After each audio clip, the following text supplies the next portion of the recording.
जितने सभी समुदाय के बच्चे बड़े उत्साहित मन से आचार्य सुमन जी कार्यक्रम को आगे बढ़ाते हुए और ऐसे शुभ अवसर पर, जबकि हमारे वास्तविक में यथार्थ जो सुयोग्य परीक्षण करते हुए भारत सरकार ने जो एक निर्णय लिया है, ये अपने आप में अद्वितीय है।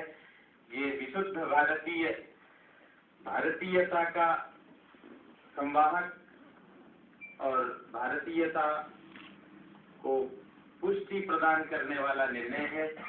तो ये प्रत्येक भारतीय के लिए गर्व की बात है।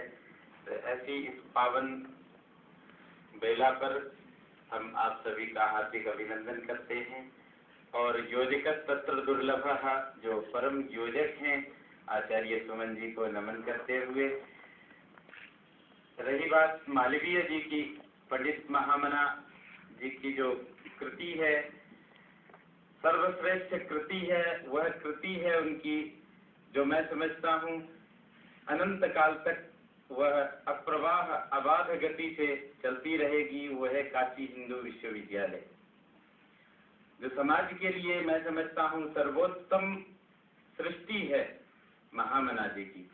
और लेकिन ये सृष्टि क्यों उन्होंने बनाई, कैसे बनाई? तो एक बार उनसे किसी ने प्रश्न किया कि मालवीय जी, आपने ये विश्वविद्यालय कैसे बनाया, क्या देखा आपने? क्योंकि हम जब आप देखते हैं कोई भी घर बनाता है तो एक दूसरे का नक्शा देखता है, पड़ोसी का नक्शा देखता है और किसी बड़े नगर का, महानगर में जो भवन बन रहे हैं उनका नक्शा देखते हैं और उसके अनुरूप देने का प्रयास करते हैं। तो क्या भाई आपने कौन से विश्वविद्यालय को देख करके विश्वविद्यालय की कल्पना की?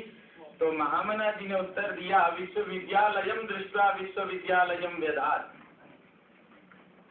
तो विश्वविद्यालयम तो कहा, कौन सा विश्वविद्यालय देखा? तो उन्होंने अर्थ किया वहां नहीं, विश्व की विद्याओं का लय अर्थात विनाश देखते हुए मैंने इस विश्वविद्यालय की स्थापना की। ये महामना जी की कितनी एक ये उनके अंतर्मन की पीड़ा, जिसमें उन्होंने हिंदू विश्वविद्यालय की स्थापना की। मैं समझता हूँ उनके जो पिताजी थे पंडित बैजनाथ जी या ब्रजनाथ जी, तो पंडित ब्रजनाथ जी श्रीमद् भागवत के अच्छे प्रवक्ता थे। जैसे आजकल आप देख रहे हैं मानस मर्मज्ञ या जो भी प्रवचन करने वाले, तो उनकी आजीविका ही ये थी। तो आप देखिए, जो भारतीय संस्कृति, और संस्कृति किस पर आधारित है? संस्कृत पर आधारित है। और हमारे सभी, चाहे वेद कहिए, उपनिषद कहिए, आरण्यक कहिए, ब्राह्मण ग्रंथ कहिए, पुराण कहिए, महाभारत, रामायण, ये सब संस्कृत में लिखे गए हैं।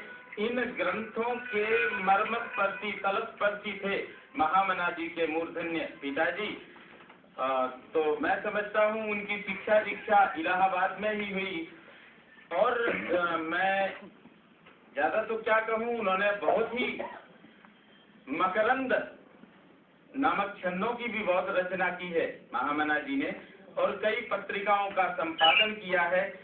और मैं तो महामना जी को नमन करते हुए एक ही बात कहूंगा, जिसको मैंने बड़े ही समीप देखा उनकी कृति के विषय में। क्योंकि आपकी कभी गोष्ठी चल रही है तो उसमें उनकी जो भावनाएं हैं वो कविवरों ने या मनीषियों ने किस तरह के चित्रित की हैं काशी विश्वविद्यालय के, जो उनका जो कुलगीत की सृष्टि की रचना की, उसमें उन्होंने लिखा है, बसी है गंगा के रम्य तट पर ये सर्व विद्या की राजधानी, मधुर मनोहर अतीव सुंदर ये सर्व विद्या की राजधानी, ये तीनों लोकों से न्यारी काशी, सुज्ञान धर्म और सत्य राशि, बसी है गंगा के रम्य तट पर ये सर्व विद्या की राजधानी। आगे लिखते हैं वो, नए नहीं है ये ईंट पत्थर। कहते हैं, मैं काशी हिंदू विश्वविद्यालय में मुझे पढ़ने का अवसर प्राप्त हुआ है, मैंने पीएचडी वहीं से की है। तो वहाँ कहते हैं हर ईंट पर BHU का ही बीवी लिखा है, का ही बीवी। तो ये उनकी संकल्पना और किस प्रकार से कण कण में वहाँ हिंदुत्व और भारतीयता और संस्कृत के ज्ञान की अजस्त्र धारा बहती रहे, ये उनकी भावना प्रत्येक कण कण में है।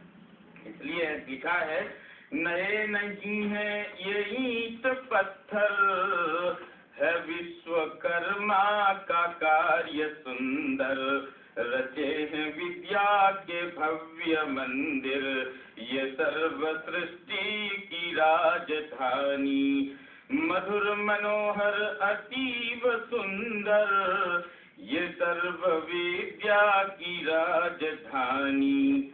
और भी काशी का सारा चित्रण इस प्रकार से यहाँ किया गया है।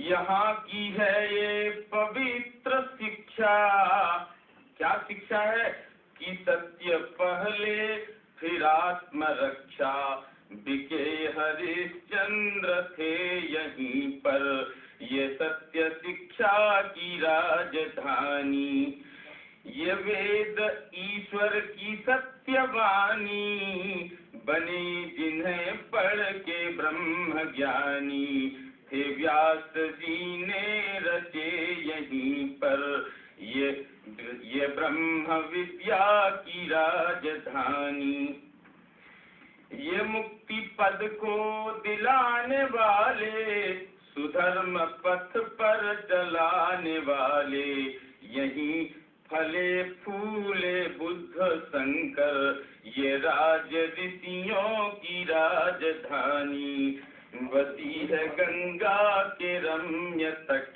पर।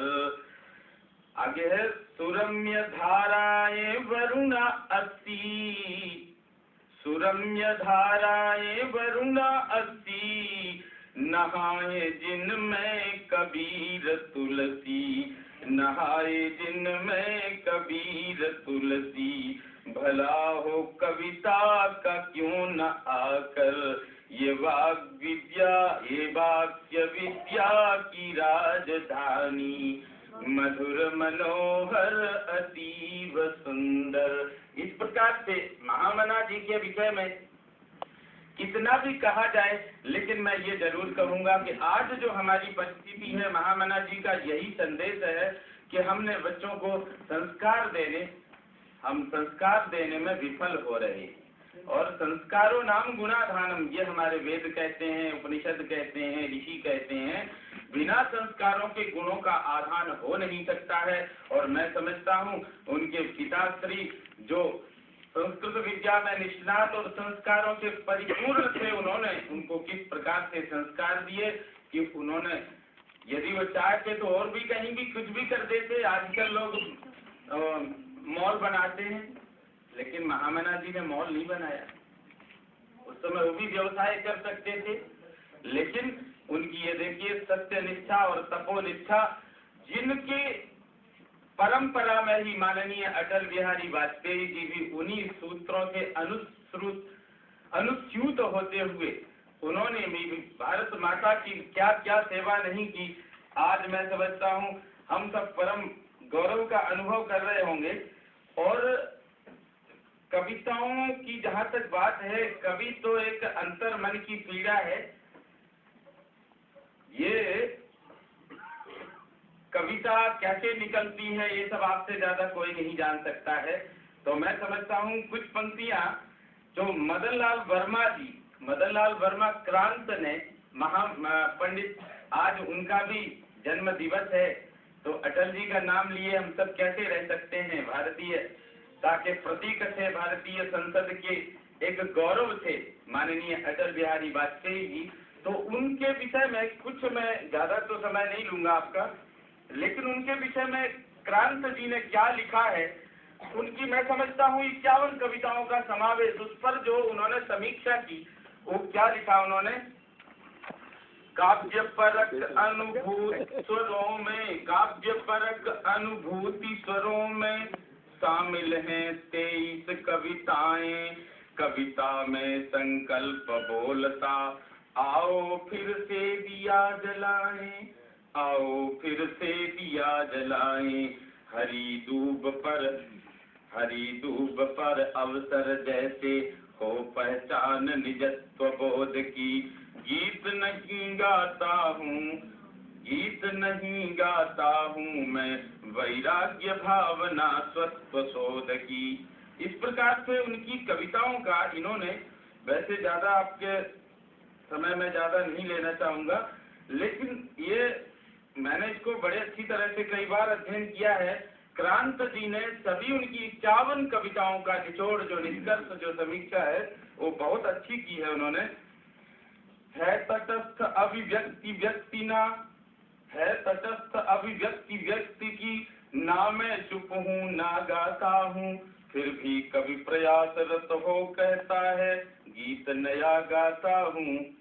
है व्यक्तित्व परक दर्शन की शब्दमयी अभिव्यक्ति ऊंचाई, कौरव कौन कौन पांडव है राजनीति की यह सच्चाई।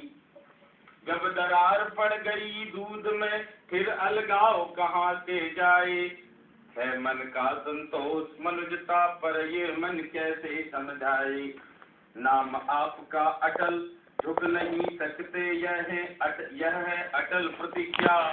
दूर कहीं रोता है कोई, लिए अकेलेपन की तृष्णा। इस प्रकार से मैं समझता हूँ ये क्रांत जी ने उनकी 51 कविताओं की जो समीक्षा प्रस्तुत की, ये अपने आप में बहुत ही अद्भुत है। और एक कवि को इससे, उनकी कविताओं पर कोई समीक्षा लिखे, इससे बड़ी प्रसन्नता मैं समझता हूँ अटल जी के लिए क्या हो सकती है।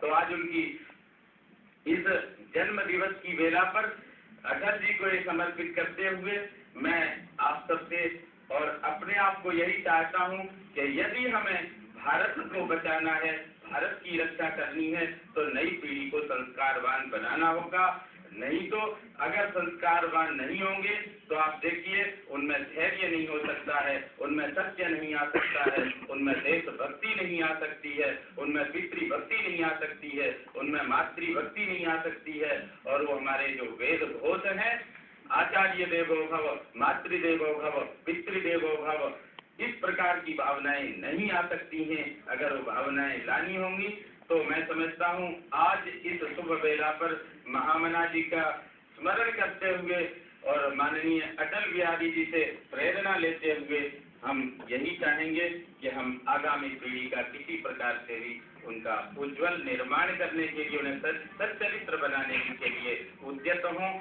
संकल्प लें। हरिओम तत्सत, हरिओम तत्सत।